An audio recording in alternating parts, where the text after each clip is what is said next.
મારા ઘરની બિલકુલ બાજુમાં એક યુવતી તેના પિયરમાં આવીને રહેવા લાગી.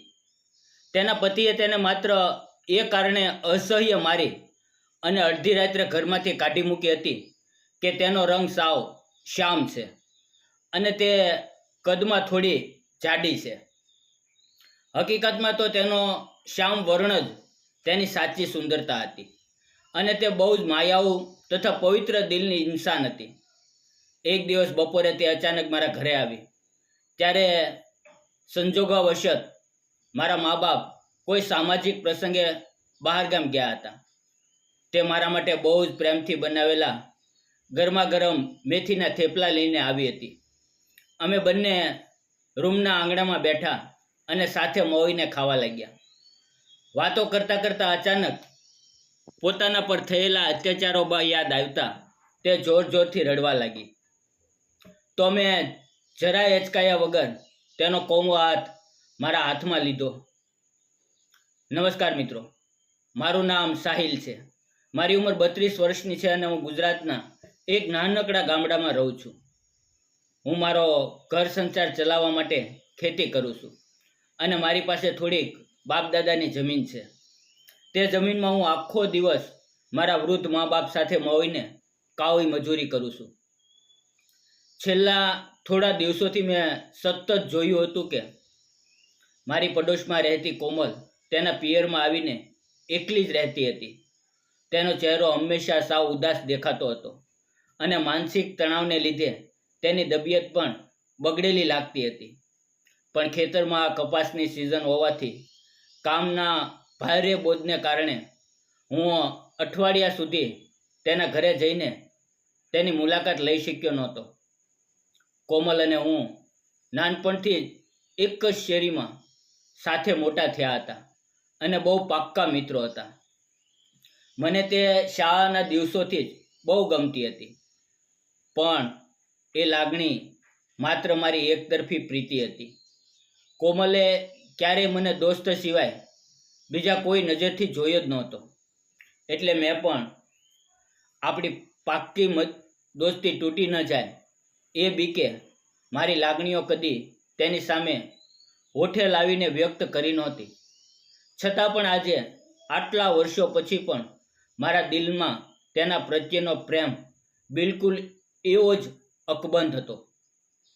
હું રોજ રાત્રે વિચારતો કે તે પોતાના સાસરે પાછી કેમ નથી જતી અને પિયરમાં આવીને આટલી હદ સુધી કેમ નારાજ રહે છે. આ રહસ્ય જાણવા માટે હું એક દિવસ બપોરે કામ પતાવીને તેના ઘરે ગયો. ત્યાં પહોંચ્યો તો તે રસોડાના એક ખૂણામાં સાવ એકલી બેસીને ચૂપચાપ રોટલા બનાવી રહી હતી. તેની માએ મને જોયો એટલે બહુ જ આદરપૂર્વક બેસવાનું કહ્યું. એ જ સમયે કોમલ બહાર આવી અને મને જોઈને તેના ચહેરા પર એક નાની ઝબૂકતી સ્માઇલ આવી ગઈ. પણ એ સ્મિતમાં કોઈ સાચી ખુશી નહોતી. એ માત્ર જબરદસ્તીથી લાવેલું હાસ્ય હતું.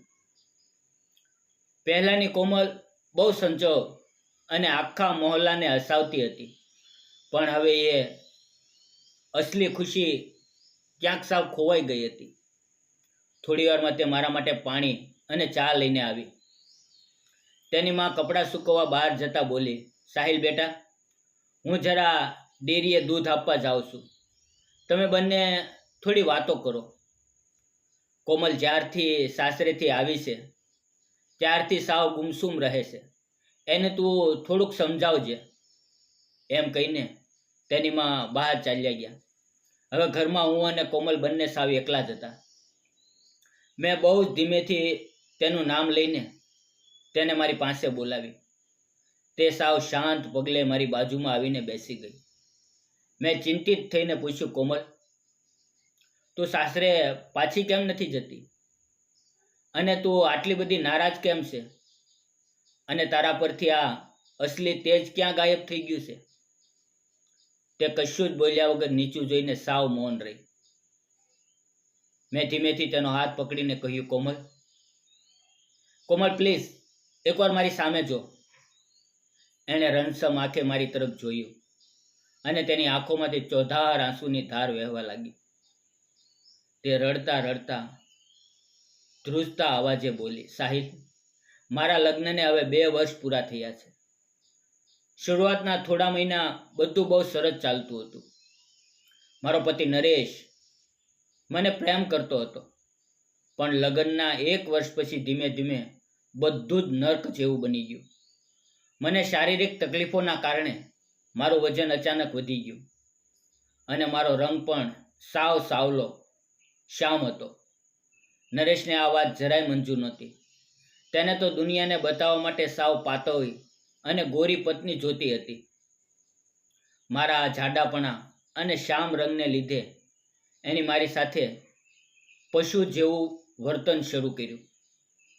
તેના મિત્રો અને સગા સંબંધીઓ પણ ઘરમાં આવીને મારા દેખાવની ક્રૂર મજાક ઉડાવતા. આ જ કારણે તે રોજ રાત્રે દારૂ પીને મને જાનવરની જેમ નિર્દયતાથી પીટતો હતો. એણે મને કોઈના લગ્ન પ્રસંગમાં કે બહાર લઈ જવાનું સાવ બંધ કરી દીધું, કારણ કે એને શરમ આવતી હતી. આ બધા અત્યાચારની વચ્ચે મારી જાણ બહાર એણે કોઈ બીજી ગોરી છોકરી સાથે અફેર શરૂ કરી દીધું.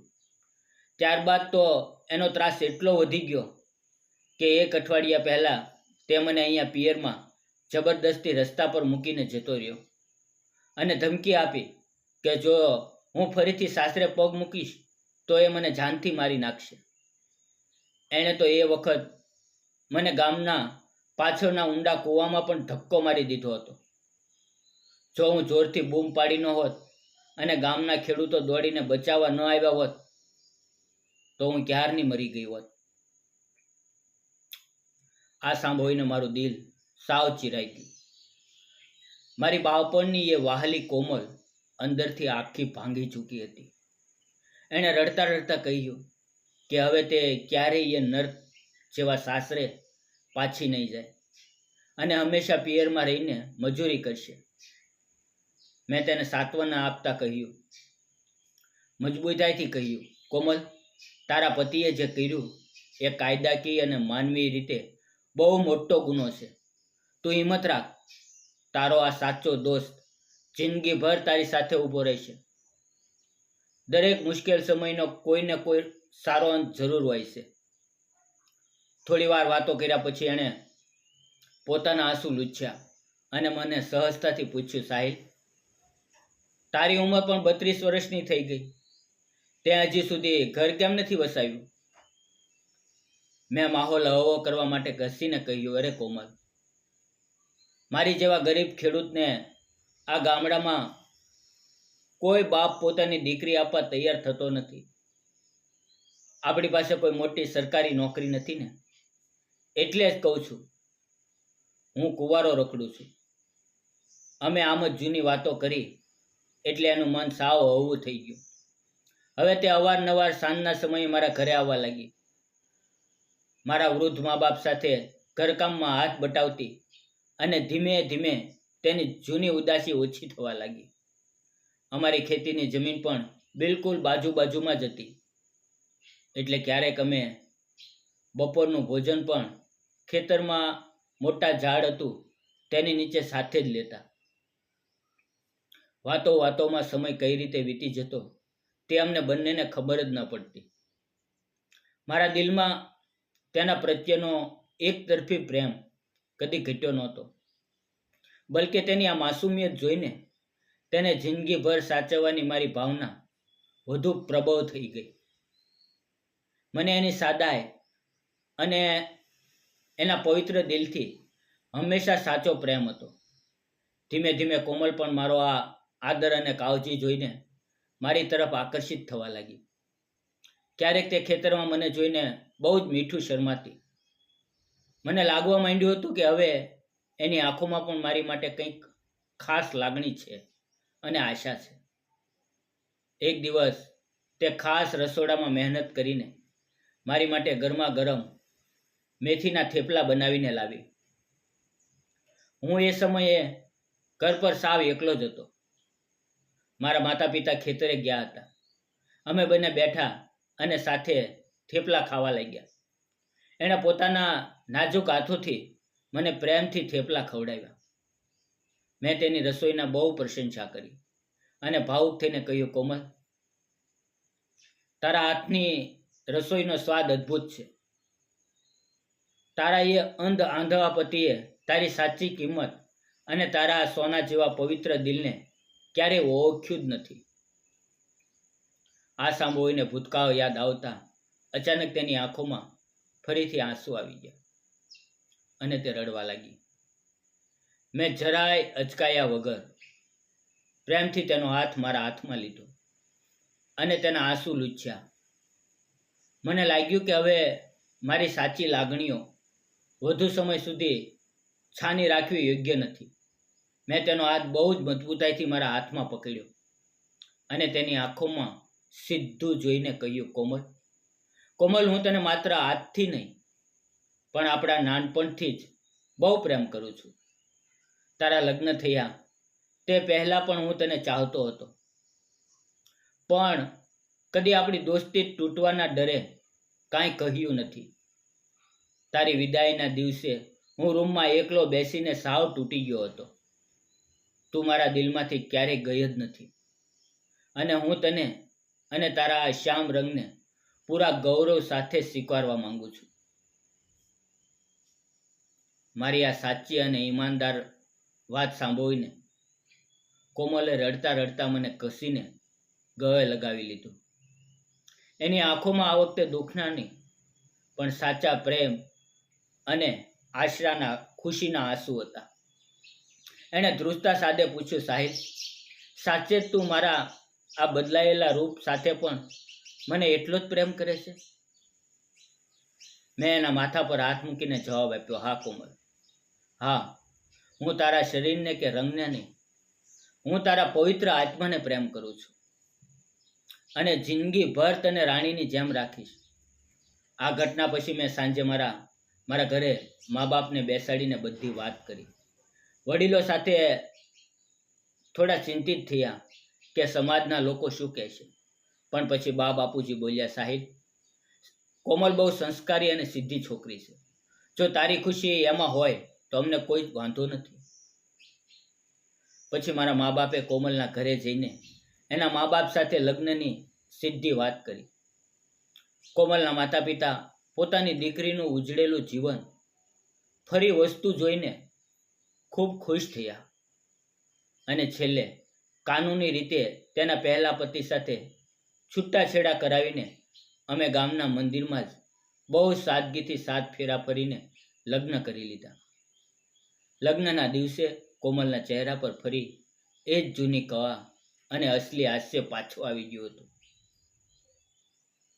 આજે કોમલ મારા આખા પરિવારની બહુ જ દિલથી સેવા કરે છે, મને ખૂબ પ્રેમ કરે છે અને સૌથી મોટી ખુશખબર એ છે કે હવે તો એ ગર્ભવતી પણ છે. તેના ચહેરા પર અત્યારે અપરંપાર માતૃત્વની ખુશી છે, કારણ કે એના ગર્ભમાં અમારો પવિત્ર પ્રેમ ધીમે ધીમે એક સુંદર સંતાન તરીકે ઉગતો રહ્યો છે અને અમારો સંસાર સ્વર્ગ જેવો બની ગયો છે. દોસ્તો, મને મારી જિંદગીનો સાચો પ્રેમ પાછો મળી ગયો છે. કિસ્મત ક્યારેક મોડું આપે છે, પણ જો આપણી ઈમાનદારી સાચી હોય તો એ ન્યાય આપે છે. હંમેશા યાદ રાખજો કે જીવન ક્યારેય પણ એક વાંકે સંપૂર્ણપણે ખતમ નથી થતું. ક્યારેક જિંદગીમાં મોટું દુઃખ, દગો કે એકલતા મળે, પણ જો આપણે હિંમત ન હારીએ તો એ જ ઘનઘોર અંધારામાંથી સાચો પ્રેમ અને સાચો જીવનસાથી આપણને મળી રહે છે. મુશ્કેલી આવે ત્યારે કદી પણ હાર માનીને હિંમત ખોશો નહીં. જીવનને હંમેશા એક નવી તક જરૂર આપજો. મિત્રો, કોમલ અને સાહિલની આ સાચા પ્રેમની પ્રેરણાદાયી વાર્તા તમને કેવી લાગી? જો તમને આ વાર્તા પસંદ આવી હોય તો વિડીયોને ચોક્કસ લાઈક કરો, વધુમાં વધુ શેર કરો અને ચેનલને સબસ્ક્રાઈબ કરવાનું બિલકુલ ભૂલતા નહીં. ફરી મળશું મિત્રો એક નવી વાર્તામાં, એક નવા દિવસે. ત્યાં સુધી તમારું ધ્યાન રાખો.